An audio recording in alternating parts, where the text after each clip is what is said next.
Hello, hello, hello. We're so happy to be here today. It's the middle of October. I don't know how that happened. Some of you may have just survived tax season, and Jennifer will talk about that. Yeah. 10/17 deadline that we had. I'm thrilled to have Jennifer Todd with me today. There's some information about Jennifer. I'll let you say a little bit more, Jennifer. Jennifer is one of my favorite students. She's just completed a group training exercise that was a 6-month long program. We met every week for 6 months to go through the online training program that I now coach people on and also use myself with wineries. And so Jennifer's here to talk about what advisory looks like in real life, which is the focus of these sessions that I do once a month. I'm Jeannie Whitehouse. I'm a CPA. I'm a speaker. I have a bookkeeping business. I started one. I'm not doing a whole lot with that anymore these days. But that was designed for wineries. I consult with wineries through Broke Markle Davison Company, a CPA firm here in Napa Valley. My business for speaking is Even a Nerd. And my newest venture that I launched during COVID is the one that Jennifer and I are involved in together. And that is called the Impactful Advisor. And that is a program built around a level 5 training package that was created by a company called Mentor Plus. And so I'm working with people in various ways to learn how to become an advisor so other people can do what I get to do every day when I'm working with wineries. And I discovered these tools back in the early 2000s and have been using them, talking about them, working with them ever since. So I'm thrilled to be able to teach other people how to do it. It's way too much about me. Jennifer, tell us about you. What about me? I've been in public accounting for 25 years. I mean, I don't know how that happened. That's I crazy. know. But mostly on the tax side and working with small businesses, a lot of mom and pops, a lot of S corp, sole shareholder, that sort of thing. And we have some kind of accidental niches that we've developed over the years. I've owned my own firm for 17 years. And one of our niche markets is government contractors. So we really love working with them. It's a great group of highly intelligent people. We work in the service industry, professional services, engineers, architects, that sort of thing. So yeah, we do a lot of what we thought was tax planning and being proactive, but it was still kind of like behind the 8 ball, it felt like, because it's mostly projections. There's not a lot of time left in the day, for the planning stuff. So this past after like in the middle of COVID 2021, I was like, something's got to change. Um, so anyway, yeah, we've been busy trying to reinvent our firm, which I did recently after completing your impactful advisor training, which I loved. Well, it's really so exciting for me to hear that it's had that kind of an impact because my company's called Impactful Advisor, and I want you to be able to make an impact with clients, but I also want you to have an impact on your own life. And it sounds like Uh, that's what you've done.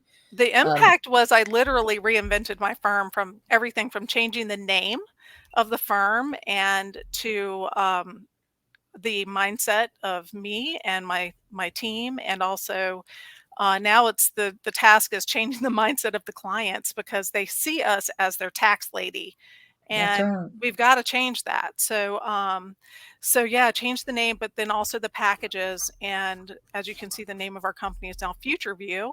It was my name, Todd So CPA cool. Group. So It's like, so cool. yeah, I wanted something that really spoke about like the end in mind, the long-term goals of the people that we're working with. And we only work with business owners or real estate investors. Usually it's both. But yeah, so it's really all about making sure that we keep the clients' long-term goals in mind with every single thing that we do.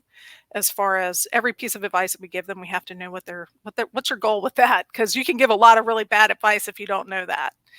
Um, Well, one of the things that we try to teach accountants to think about in a different way is that, my goal as the accountant may not be the client's goal, right? I may yeah, think profitability is what matters. Or I may think cash flow is what matters, which most of us would agree that does matter. But our clients may not care about cash flow.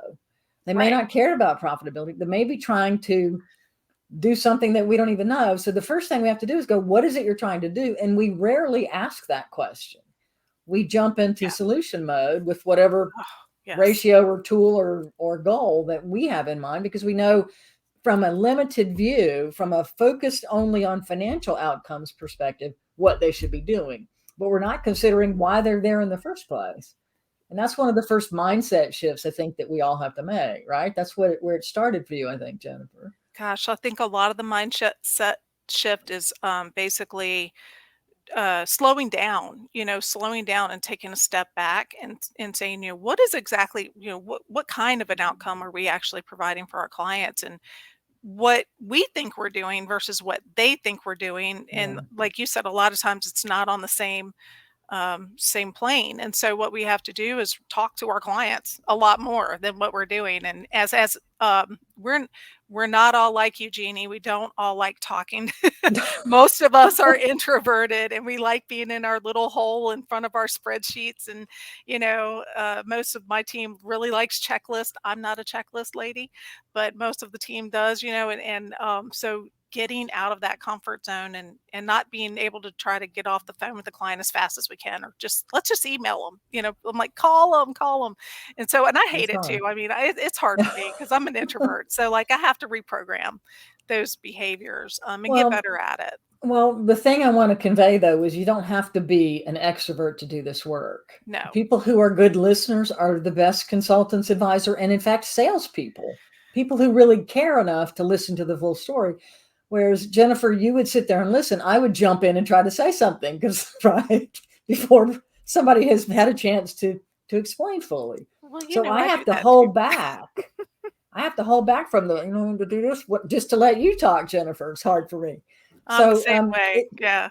But it's not exclusively. It doesn't require you to change who you are. What these tools do is let you leverage the skills you have and who you are in a way that is comfortable for you, and give you a format that you can consistently apply across your client base. And most of us are doing advisory, whether we think about it or not, and whether we bill for it or not. So Jennifer, were you always billing for the advice you were providing? Well, yeah, most of our clients are on I won't say most, a lot of our clients are on retainer based, fixed fee, retainer based type. So it's a kind of like an all you can eat, type of a service, which is good and bad. And very unstructured. And so what I liked about level 5 is it gives you a structure.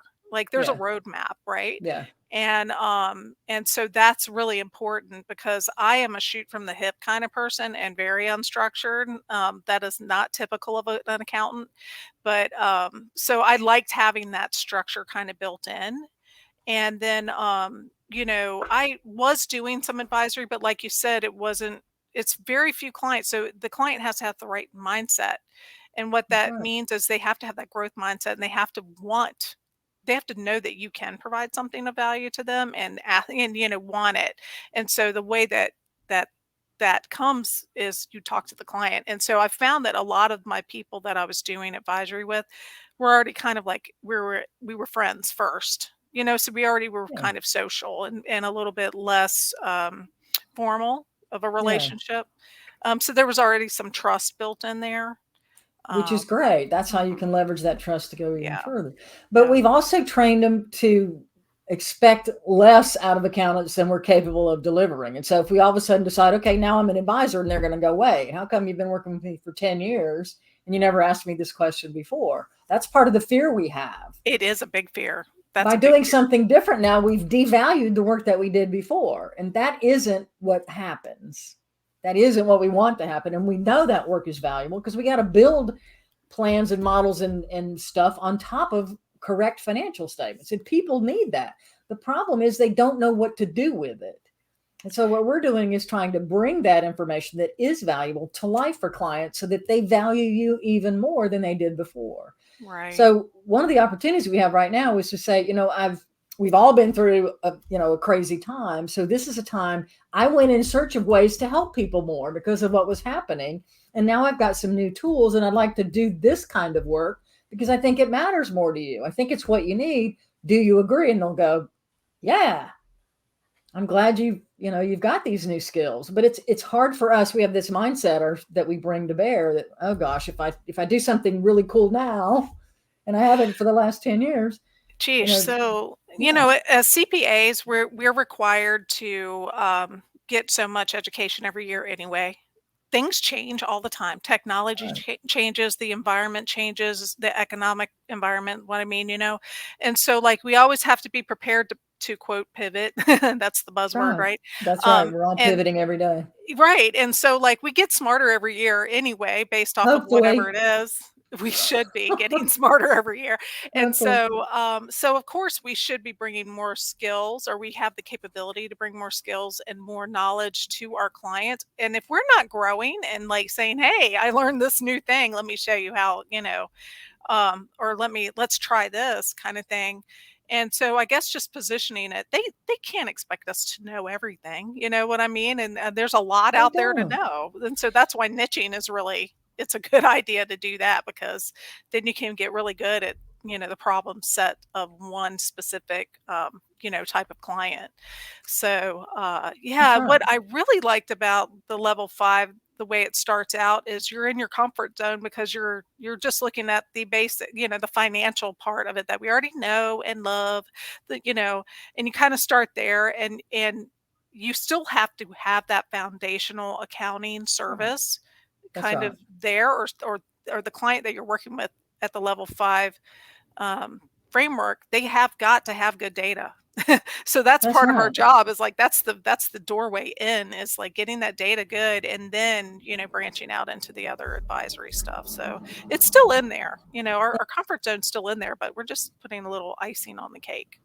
One of the big problems we have, I think, as a profession is that we do require the data to be good. Yeah. And good data to us means something different than good data means to a client. Yes. Because Yeah. my sales system is right. What you guys do with my numbers to screw them up is a different thing, right? We impose a bunch of accounting standards that to them mean nothing and don't add all that much value. Yeah. So that's one of our challenges. What is good data? What is a good system? What looks good from a bookkeeping perspective?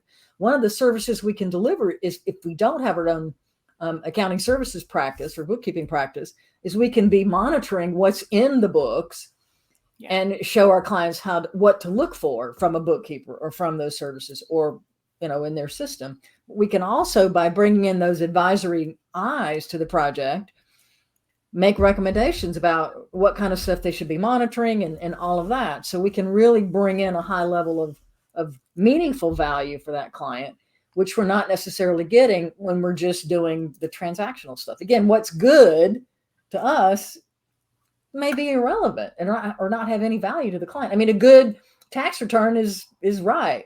Well, they don't care. It's only good if you get me a refund, Jennifer. Yeah. Right? Right. For you, it's good Right. if I it's mean, hey, right. my With my that, skill set is, right, yeah, is judged in the eyes of the client based off of, am I going to owe, or get something exactly. back? And I'm And like, well, if whose you get fault too is much it, back, I haven't. Jennifer? Whose fault is it that I didn't make my estimated payments? It's your fault, Look, right? I Yeah. always, my favorite saying is, we don't make the rules, we just help, keep you out of jail, basically, like keep you compliant, Oh, and yeah. then try to like pay the right amount of tax. So that is one of the things I've learned to say, as far as like tax strategy, is you need to be paying the right amount of tax now for your long-term goals, because you may pay more tax right now if you're doing a Roth IRA versus a different, a tax advantaged retirement plan. So yeah, you're not going to pay the lowest amount of tax because you're not getting that deduction, kind of thing. So like, pay the right amount of tax. So like, I think a lot of the level 5 advisory, although it's not tax specific at all, No, it's kind of helped me not change the way. tax. No, not tax, but it helps me to reframe the way that I'm thinking about advising the clients. Like I said, it's long Yeah. term, and it really kind of frees you up from that mindset of, low tax, or get the financials done. What Right. good is a set of financials that are 3 months old or even a month old if they don't give you anything but just like the history? And it's like, okay, we know how we did, but like, what good is that doing me? So Well, it's interesting because I'm working on my presentation for QB Connect, Jennifer. I'm doing a presentation on delivering the services your clients crave. And the only way I can create a presentation is to come up with visuals and to come up with some sort of story to tell that makes me laugh, or otherwise I can't get creative. And so my latest muse is a picture of congealed grits. I know how And you love grits. you know how I love grits. A lot of people know that I love grits. And what those represent is day old financial information. Oh, It has yeah. about as much Okay. appeal as congealed grits, right? I mean, grits the day of is one thing, but the second day and get eating them the next day, it's useless. That's It has no polenta, place right? to value. And that's what our financial statement data is. If it's old and cold, it doesn't have the value that we think it does. So one of our challenges is trying to get the information out first faster, but secondly in a way that resonates with those clients. And until we figure out how to do that, our value is not going to go up. And that to me is what the profession is trying to figure out. Yeah. How do we increase the value of what we deliver? And hopefully that's what you've taken away from all this training and from these tools. And I mean, based on what you've already done, it sounds like you got that clearly, and that now you're actually changing the way you think about what you do and the services that you're going to be delivering. And the words that I use in dealing with clients, prospects, and also with our team. We're talking a lot more about client outcomes and a lot less about, Reconciled. tying down a trial balance. That's Yeah. one of those cringy things now to me. I'm like, Yeah. what value is this adding? The client has no idea we're tying down a trial balance every month or whatever, however often we're doing it. And so like, is that really adding value? What I would rather see you do is like, let's look at this year versus last year, or this month versus last month, and let's see if we can spot anything that we can talk to the client about So so are that you telling your people not to tie out the bank recs, Jennifer? I am. I'm Really? saying, yes. I said, if you've reconciled the bank account, you're going to look and see if there's anything outstanding and weird on that bank rec, and then talk to the client about that. You're not going to Yeah. say A1 trial that does Yeah. nothing for the client, Yeah. but What you want analyzing the bank rec does. what you want the team to do is take every opportunity to question what's in the data, not just make sure the data ties out to something. Yeah, You tying out the want data is great yeah. if you're issuing a financial statement to a third party or something, right? And you have to make Yeah. sure that we've covered ourselves, right? Of course, if you're creating work papers and an end product to give to the client, that's like a set of financials.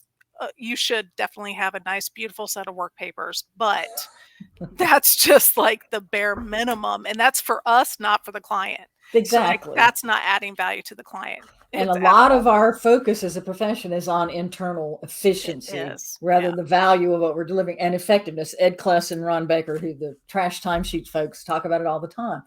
Effectiveness, if we focus on not effectiveness, efficiency, many times we end up doing the wrong things faster, which is what I think traditionally our profession has been focused on. How can I speed up the process of doing whatever I'm doing and still not add value to the client versus trying to be effective with what we do so that it resonates for that client? And again, Yeah. that's why I call what I'm doing the impactful advisor. That's what I'm trying to produce and release on the Yeah. world, a bunch of people who make a difference for clients. Yeah. So I'm going to go back to something you said earlier, Jennifer. So you said you felt unhappy. How did you find your way to these tools? I'm just Oh, curious how you got here, or how did you know it was right? What so resonated with you? I read Edie's book a long time ago, and actually talked to her years ago, way back when she was doing the Mentor Plus training, and Training she actually had live. that software package that, the price point was a lot higher back then. Because it was all hands on. It was her personally. Yeah. You flew out to California, and I'm like, I can't Yeah. leave my firm and do all. It's just like I can't. It was out of reach. It was out of reach for me. I kept my eye on her, and then when you took it over, I was like, "Oh, wow." And you and I talked, I think like in 2020. I And think we then, met at one conference or another along the way. well, Yeah. I heard one of your, I think it was a QuickBooks talk that you gave. That was, I got so much out of the first 15, 20 minutes of that QuickBooks talk that you gave. I want to say it was early 2020 that I couldn't keep up. Maybe 2021. I couldn't keep up my notes. I'm like, okay, information overload. You know what I mean? It was just there was so much good stuff in there. So I thought, and I told my team about you. I'm like, we've got to I got to let them know about Jeannie and how awesome she is. And so when, I was subscribed to your email list, and eventually So you were stalking converted. me. I was. I love you. You're my mentor. You, Ron Baker, and Ed Kless. Y'all are all my mentors from afar. I love you guys. So I worked so- with Ed Kless at Sage, and I just want to tell you, you never did? present across from Ed Kless, because Ed Kless shows up with a piano when he's delivering a He's session. singing. And I'm next door talking about advisory. Which session would you go to? He can sing, Right. he can act, he's an amazing human being. And I've had multiple cases where I was presenting a session at the same time as Ed and Ron. They're both amazing presenters and great people also. But they're great. They're brilliant also. And I'm not on that level. I just wanted to bring up, this is Edie's book that you referred to. This is Firm Forward. And so just to clarify, Edie created the materials. I found Edie in early 2000 when I was trying to sell an interactive dashboard tool to accountants.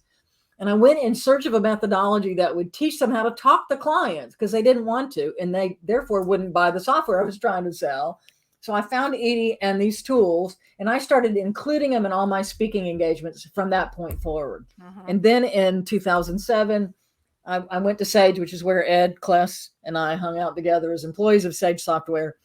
I left Sage in 2007 and joined this firm in Napa Valley that had heard me talking about these tools and was already certified in the level 5 advisory methodology and said, come do this with our winery clients. So I've been using the tools for the last 15 years myself. Finally got the rights to the software, the training that she created, and have been coaching people beginning in COVID through the tools. She stopped speaking and didn't want to be involved anymore and said, you take it, I'll license this to you, and then you can put your own wrapper around it. And so that's what I'm doing. So I've been speaking about it and sending people to Edie. And then when she said, I don't want to do it myself anymore, I took it over. So Firm Forward is the book she wrote. And anybody who's in a CPA firm, if you read that book, you will think she's in your firm writing a book about you. I mean, we all did. I was like, okay, clearly we've given her some case study stuff that she turned into this book because she's got our number. She knows what CPA firms struggle with and all of our challenges. And she worked with firms for, many years, firms of all sizes. But the materials she created first were vetted live where Jennifer heard about them. And then she took all those materials and put them into this online package. And that makes it easier for people to access those materials because you can get to it, do it yourself, and just sign up for a subscription and do it on your own time. And then what I'm adding to it is assisted coaching through the process of absorbing the materials. And I try to bring in what I'm doing with wineries and other stuff to keep it current and fresh, and also to make it easier for you to know, how do I take this now and actually do something with it? So that's how this all kind of fits together. It can be a bit confusing for people, but that's the book. And thank you for mentioning that, Jennifer. And Edie is an amazing, insightful, forward-thinking person, and the tools are the best. And I can't say enough about her. So I'm going to put my slides back in here and keep going forward. All right. So Jennifer, so you read the book and then you went in search of it and you signed up and then you went through 6 months training, but you had already discovered that you wanted to do something different. I think people don't know what different needs to be. They know they're not living the life that they want as tax practitioners or as accountants in general, all of us.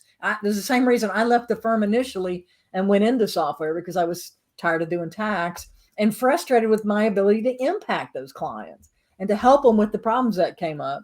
And I know that was the same driver for you, Jennifer. So we've already talked a bunch. You and I could just sit here and talk for 4 hours, but I want to get into some other things about what's different about this training, in your opinion. I mean, everybody's teaching advisory now. What do you think is different about this? So, well, I was just thinking about my journey, my personal journey. One important aspect I think that I left out was I actually got coached between seeing that, that QuickBooks Live or whatever thing. It's on the internet Whatever that you session. did. Yeah. And then, signing up for your program at the end of last year. And I was in coaching, and I went through a program called Tap the Potential with Dr. Sabrina Starling, she's awesome. Her team is awesome. And I purposefully picked coaches outside of the CPA world, because I needed that outside perspective to get out of everybody does it the same way. We all have the same problems. We all have it's like, okay, let's just get coached as a business owner and not as a CPA. Yeah. And so so I think that was the catalyst to getting me in the right mindset to know that I had to make some drastic changes. It did not matter what every other CPA firm was doing out there. I had to do it myself. The other thing is I'm getting old. Like I turned 51 this year. Oh God, that's not old, Jennifer. In my mind, I feel a little old, but young people are coming up nowadays and they're not doing it the way we've done it. They're That's not right. working themselves to death and they're using technology and they're talking to clients and they're making it their own and they don't give a, you know, care how we've done it. I'm Yeah. making this G-rated. So like they don't care how we've done it in the past. They don't want to do it the way. And if I'm ever going to sell my firm, if I'm ever going to be able to recruit younger people, I've got to be able to be appealing and do it. You know, I don't want to compete with young people because you know they've got it going on. They know how to reach You know, different markets and all that. So there was a lot of mindset shift I think that went into this before I came and went to your and knew I needed something else. So so a you big know, journey. how insane and crazy are these young people to not want to work, 18 hours a day and never have a vacation? They're just crazy. The crazy young whippersnappers with their ideas that they want to have a life. Come on. Yeah, how How dare crazy is they? that? I I mean, mean, we wanted to, but we didn't know it was an option. it wasn't an option. Jeannie, you know as doggone good as well as I do that back when we got started, you were expected to Oh, work come a on. minimum of how many hours during tax Oh, season it was and 50, all that. 60, 70 hours, a Yeah, week and and more. it didn't matter if you had kids at home, it did not. And my poor children, even now, my daughter, one of them is 30, and she she tweeted not too long ago about something about, yeah, how is it that so and so decides to, one of her friends is getting married right at the end, the perfect way to end tax season. And I'm like, honey, you realize that tweet resonates with no one but you because you're the child of a CPA, and here she is 30 years old, right? So I was like, this is sad, and it's too late for me, but it's not too late for them. Like Yeah. they can raise their families the way they should be Well, raised. I But think we've raised that those of us who are in my generation, you're not old enough to be in my generation, raised our kids to not be like us. My kids yeah. both had a mission of I'm not going to work as hard as you did, mom. Yeah, well, my kids are like, "I'll never be an accountant, I can tell you Yeah, that." because I watched you, Well, a lot of not be the one. a lot of young people have that attitude now, so there's a That's real right. That's problem in right. the The right profession. attitude. But Yeah, that's the opportunity that we have with this stuff. So I yeah, just want to quickly talk about, we keep talking about level 5 and what it is. This is a window into the online training materials. It's got 5 levels of material and it's structured in a way that accountants can grasp it. And it's hard to see probably on the stream, but level 1 is the core transactional stuff that we know how to do. And level 5 is about continuous improvement. And the journey is to get from there all the way through connecting behaviors and activities to metrics and financial outcomes. And that's what this journey is about. And we call it from compliance to reliance. When you get to the end of this, your clients can rely on you. We call it accuracy versus relevance, because at the beginning stages of accounting, we're only focused on it being right. And at the end of this journey, you realize it's relevance and context and timeliness that matter more than accuracy. And I have heard this over and over again from business owners, especially during COVID. I need it fast.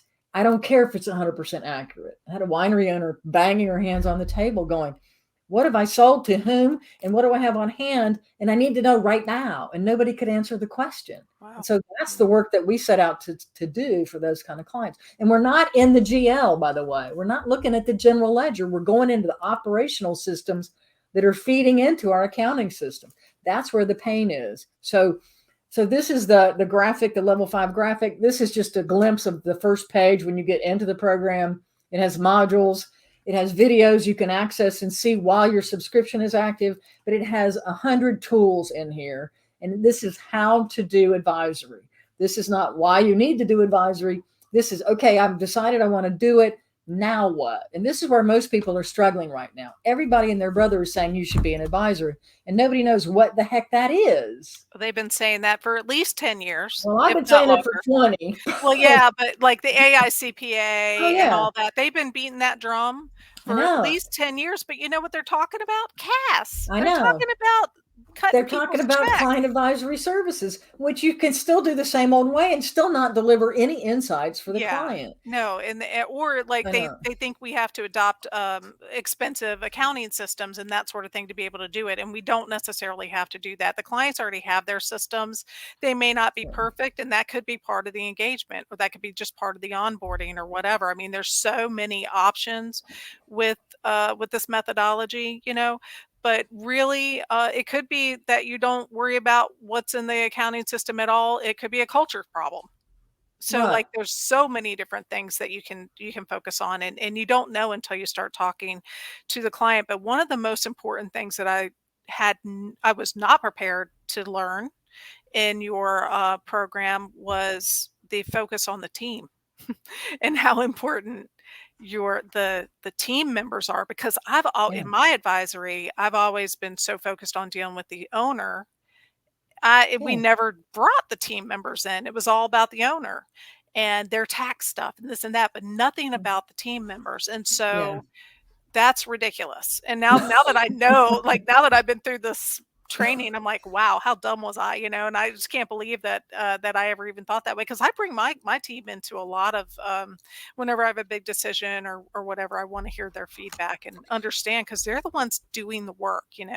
And I've learned that I don't always make the best decisions if I don't ask them, "Hey, what's Well, working with this?" well, So, Jennifer, you're reflecting the exact position of a business owner, right? yeah, that's true. They're too busy to get to deal with the team and just fix me. And so what Right. ends up happening with those clients of ours is we work with the owner develops metrics, right? They then impose those as punishment tools on the team, and the team doesn't know what to do or deliver anything. It's the Yeah. exact wrong way to run a company. So what we're teaching here is this shift where we educate the owner first, we get the goal defined, we then bring in the leadership team to get them to understand what we're trying to do and on the same page. We educate them about financial concepts. Then we bring in the next level, the line workers, and say, what's going on? What are you doing that impacts what we're trying to achieve? And how can we help you understand it so you can move us forward in the right direction? That is a huge shift from much of what we've learned, because we learned ratios, financial statement based only, and we only dealt with the owner. Yep. But we can't move the needle on the business without the team being connected. No. And Right. that's hard, isn't it, Jennifer? That means I'm in front of not just one person in my presentation, but more than one. So now I've got to facilitate things, and that's a different skill set. And you remember, probably a lot of the stuff that I talked about. Some of my fears were boundaries. Like, I don't want to overstep my boundaries. I don't want to, Mm-hmm. like, because sometimes you feel like when you're dealing with your clients that you're on a need to know basis, and a lot of times they think you don't need to know anything, and Yeah, so that's tough, and that's not the right kind of client for this type of work usually, that's right. right? And That's right. so we have to learn to like, really find those people that are willing to involve their team. And not everything's a big secret. There's got to be some open book management. They don't have to know everything. And so how I've been pitching it is, we're going to educate your team on the level of financial fluency that they need to know. They don't need to know everything, but They they don't need to need to know how know. much salary you're taking as the owner. That's the biggest fear, right? I don't want them to see my salary Yeah, line. they just need to know and understand, first off, like, how their individual actions impact the outcome of the business and why it matters. Like, what's in it for Yeah. them?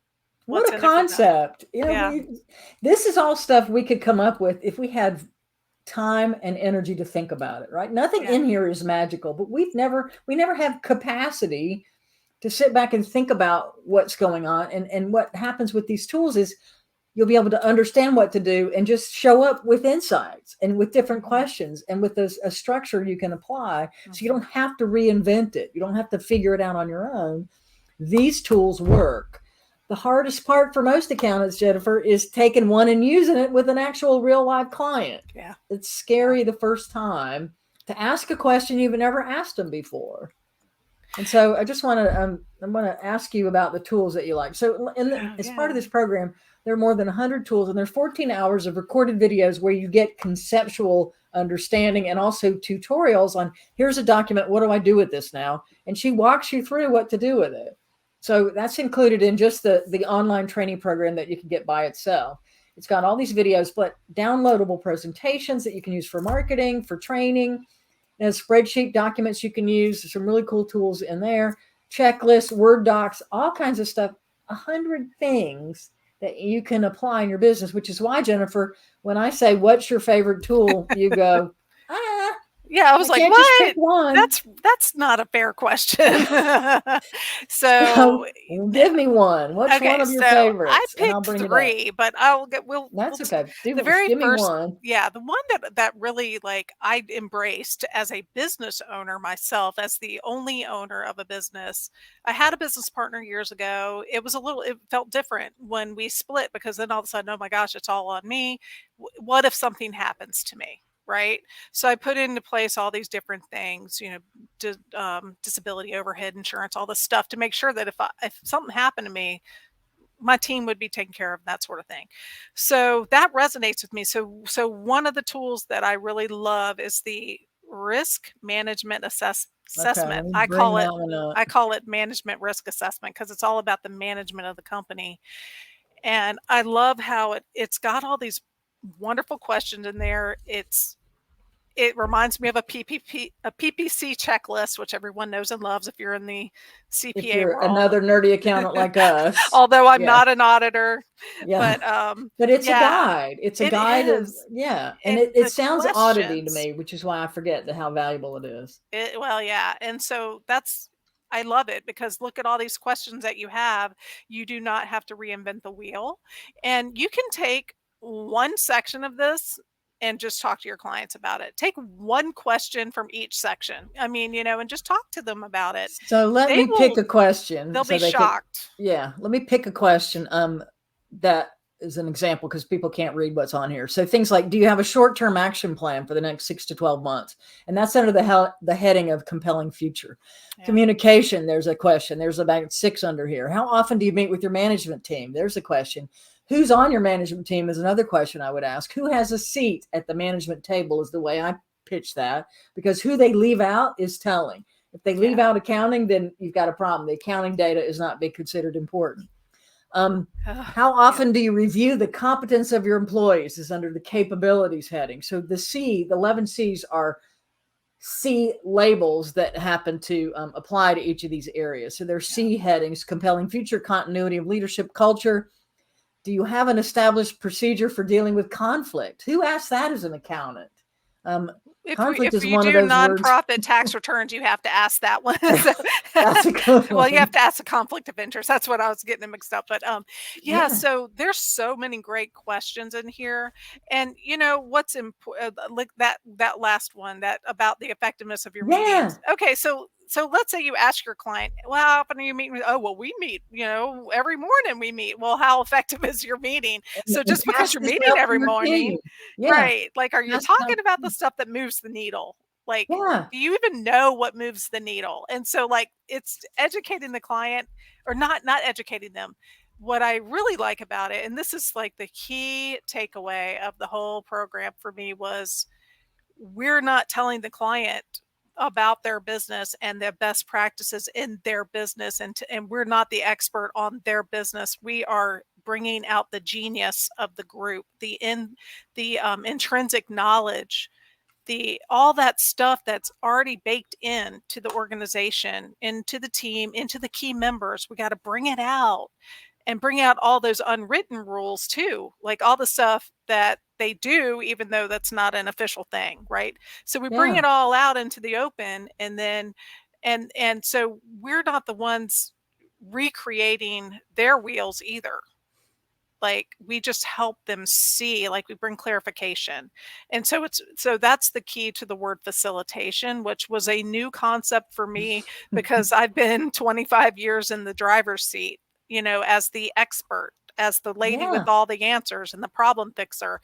And so I'm still having to deal with that change of mindset, is that because I always got a bunch of ideas, good or bad, to throw out there at the client. And then I'm like, okay, why don't you shut up for 5 seconds and let the client kind of deal with it? And let's just bring it out and let them figure out what the best way to deal with this is. So that concept, and I'm glad it stuck, Jennifer, is I am here to show that client how much he or she knows. Yeah. I'm here to bring their expertise out and let them find their own answers to the questions that I present them with. They are the experts in their business. I am an expert at asking questions and at helping them get to the insights that they're trying to find. Yeah. So most owners have an idea of what the problem is. What I can do as the accountant is give them data to back it up. Yeah. Tell them where to look. We want to help them find it, document it, standardize their approaches, standardize their processes, systematize the things they're doing right so they can repeat them, document what they want their employees to do, engage those employees in helping them do the things that they think are important. What is this thing that I have on the screen right now? Can you tell? So this is your the scope incredibly comprehensive scope assessment that's huge and full again of a bunch of things that we don't have to reinvent the wheel, because we've got this problem too. So what y'all done in this level 5 program is you've brought out the intrinsic knowledge that's crammed into all of our CPA heads, that we're so behind the 8 ball underneath of bookkeeping and tax returns that we can't even think to get this stuff out to even ask the questions. Edie had it out. She's just organized it. It's beautiful. It's there. All this stuff, and you could pick any, and she's got this document in particular laid out what to ask and then what to do, what kind of services you can deliver based on the kinds of responses that you receive. This document is a very in-depth one, and it's designed to give accountants comfort in asking these questions. And then here's a services planner based on things you can do. This right-hand side here on my screen, which I can't seem to get to roll down to the right place, has some guides for the accountant in terms of what to do based on all these responses. We get all this data back from the client, and then we go, okay, now what? Well, here's some service delivery opportunities, and here's a description of what those would include, some ideas for you to take this one document and change the way that you work with that client. So it's all thought through. Again, 20 years of teaching accountants, she knew what they needed, and she created a tool for whatever problem she ran into. Here's an engagement letter sample. Yeah. So again, that one tool is probably worth the cost of the tuition times 10. I mean, seriously, there's just so much wisdom in that one document. I love it. I love that one so much. And so it's also full of ideas that you can use for marketing. Like you said, I mean, you can ask, talk about those questions. Hey, write a blog post on any one of these questions. Here's a question. Let's see, that fosters discussion. Is there any particular activity you do that you wish you never had to do again? That's a question to ask every client that you have. Ask them today, what do you hate doing? How can let's see if there's something I can do to help you. And I guarantee you there's an automation tool that you're already using that will help improve whatever struggle that client has. Yeah. We know, especially those of us who are savvy enough to try to pay attention to what's happening in technology, although it's impossible to stay up with everything. You can't keep up with it. Yeah. But knowing that there's an automated AP solution, choose one that works for you, is a thing that our clients may not even realize. So finding out, I hate having to approve invoices. Okay, well, let's make that easier by putting it in an automated tool. You get an electronic copy. It's already coded. You can just scan it and say yes. And then the check can be cut automatically from that. How would you like that? And they're like, wow, that's the kind of stuff that we bring to bear on delivering services that matter to the client. But we don't know it matters unless we ask them, what is it you're struggling with? What do you care about? How can we help? We can make a whole lot of assumptions, but how many assumptions are we making off of an hour or 2 hours a year we talk to the annual tax clients we have, let alone the ones that we're doing monthly, but are we really talking to them and asking any of these questions at all? You know what I mean? So a lot of it is just communicating. We didn't know how, Jennifer. We got training in how to debit and credit stuff. I did, 5 years of accounting school at UNC Chapel Hill, go Tar Heels. Where'd you go to school, Jennifer? Well, I got my MBA from Florida State. All right. That's where my mom went. That's a good school too. All right. Okay. So here's what we have in the toolkit. And these are the levels of program that I have built around. I just want to do a quick sort of commercial here, but I want people who are interested in this to understand what they can do. I have a do-it-yourself option only where you just get this subscription to the materials.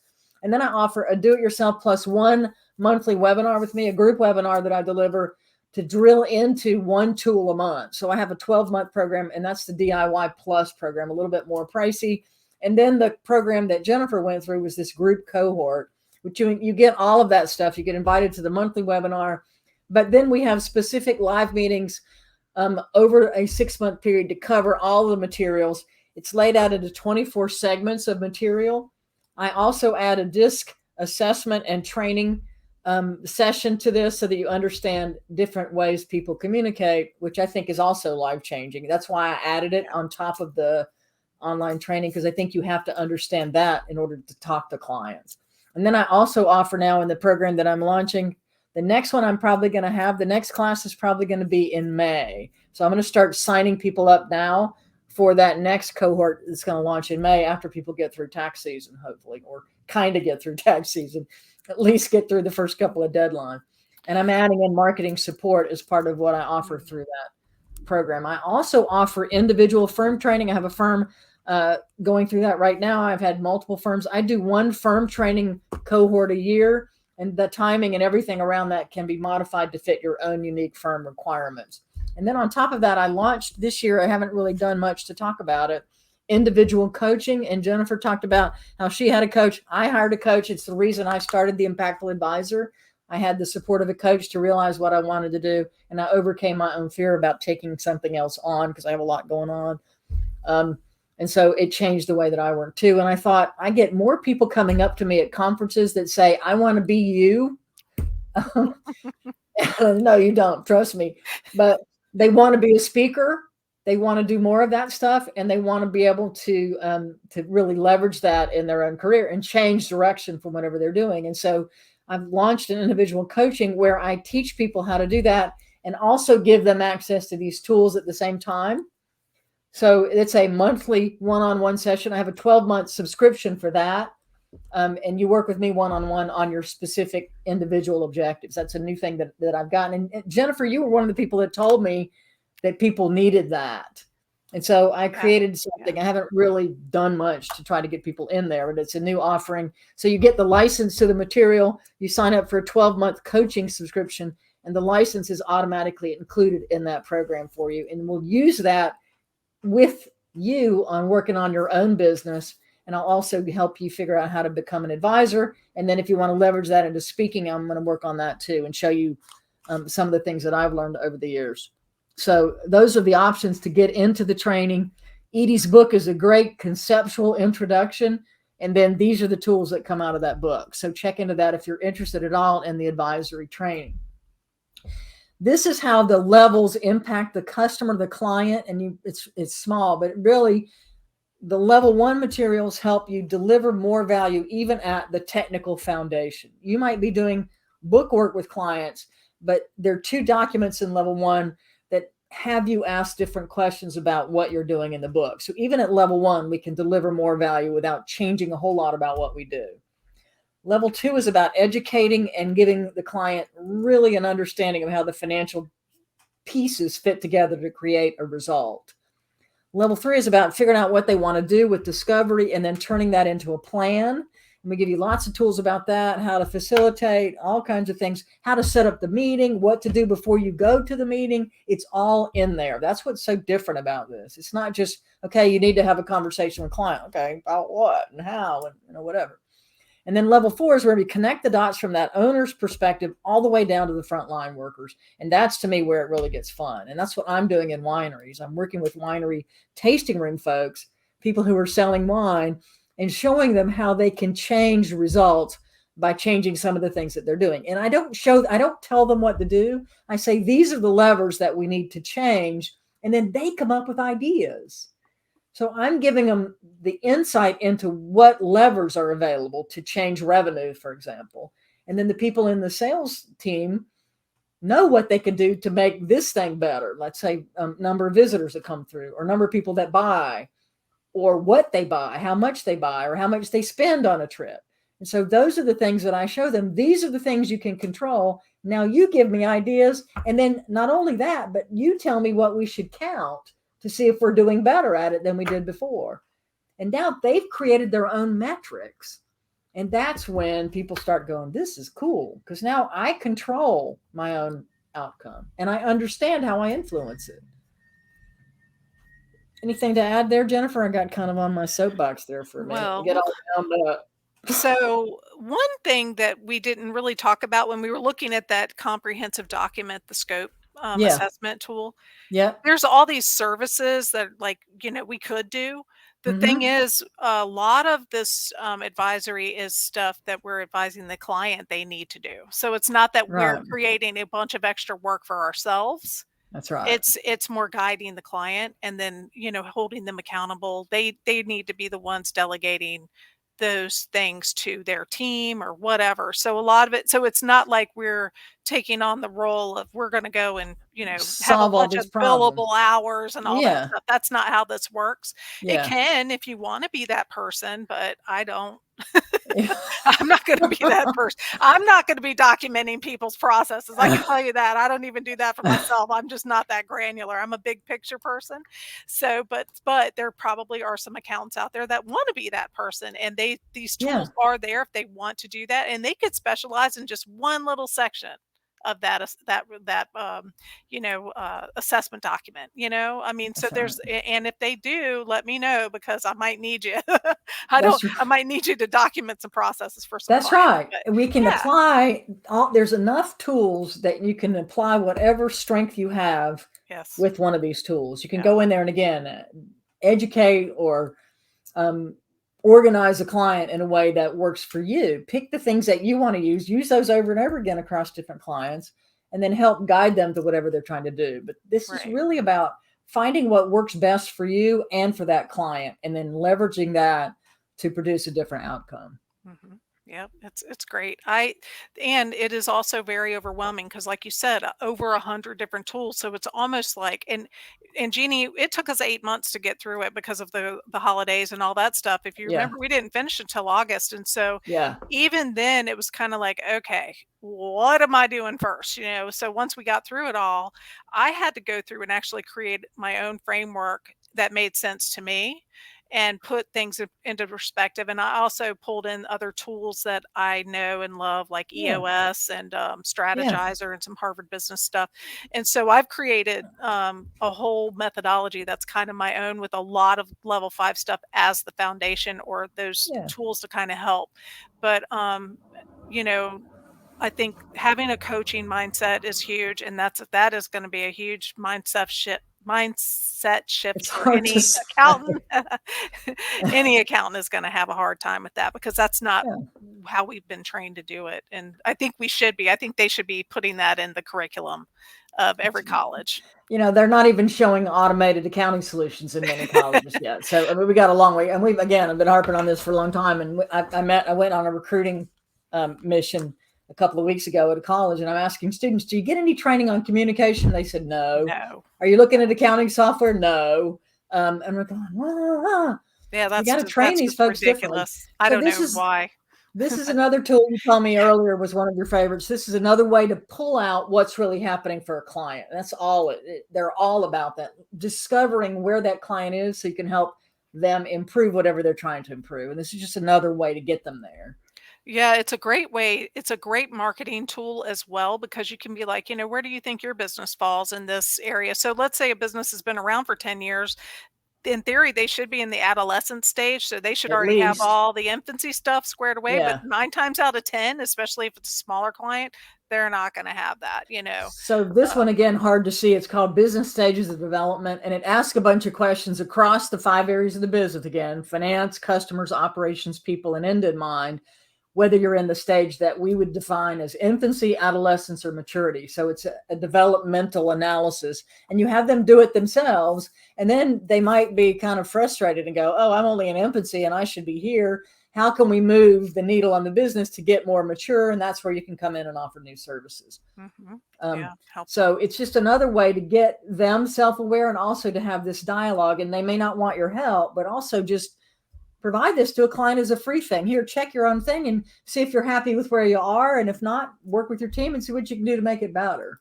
Yeah, So and you can, I mean, you can use that as a talking point too. Why is it important that you have these certain things at this education. stage? And so you, like I said, it's great marketing, inspiration. Yeah. Fodder for marketing. Exactly. I was going to Yeah. use the fodder word, but I didn't. Yeah. Fodder. Exactly. Okay, well, we're coming out with up against time, and I don't want to keep people here too long. We're almost at a full hour. We have so much to talk about. And Jennifer, you're just a wealth of information and also Right. inspiration. Your attitude, your willingness to do this, to commit, to try it, to reconfigure your entire firm. I mean, wow, that's a great story to tell. I'm really proud of you. I think you've really committed. You started from the first class, really just soaking it all up, and it's been a real pleasure. There are a bunch of people that have gone through this. They're all making great things happen. You're changing the profession for the better. You're making a big difference for your clients. I know they're happy. They're so lucky to have you on their team. I see that. I think your daughter, Haley, is your daughter's been on here commenting. So thank you, Haley, Yeah. for supporting your mom. My kids aren't on here. She's the one that said her friend was getting married the day Yeah. after tax season. So keep doing the great work. Jennifer, what would you like to say? And I have your email on here if anybody wants to reach out to Jennifer. You can find me at theimpactfuladvisor.com or Even a Nerd. You can find me on LinkedIn. You can email me, Jeannie@evenanerd.com if you want to reach out directly. Jennifer, what would you like to say in conclusion? Your parting thought. Well, this has been not only firm changing, but life changing for me in a great way. And that it's really, again, mindset. It's huge, and I've been trying really hard to do the same thing for with my team members, and it's worth its weight in gold. Like I can't imagine uh, staying in accounting and not having this now. Like it's just completely changed the way I want to work with my clients. So I'm really excited about what the future holds. Well, It's a new lease on the whole accounting industry, I think, and it should, it's valuable for anybody that wants to give it a whirl. Well, thank you so much, Jennifer. I really appreciate your being here. It's been an honor to work with you. I hope we continue to work together over the years. Yeah. And again, your clients are very fortunate. So if you're interested in advisory, you don't have to use my program. If you're trying to figure out how to do it, find something that works for you. There's a ton of stuff out there. Some of the vendors are offering advisory training. Find something that works for you, that makes you feel like you're delivering the kind of services that you want to deliver. Take the time to really figure out what it is you want for yourself and go forward and make it happen. So with that, we'll end our session. Jennifer, stay on for a second. I'm going to end the broadcast. And I appreciate everybody being here. Thank you so much. And thank you to my wonderful team that's making it possible for me to show up on time and be in the right place. Yes. Thank you for having me, Jeannie. I appreciate it. My pleasure, Jennifer.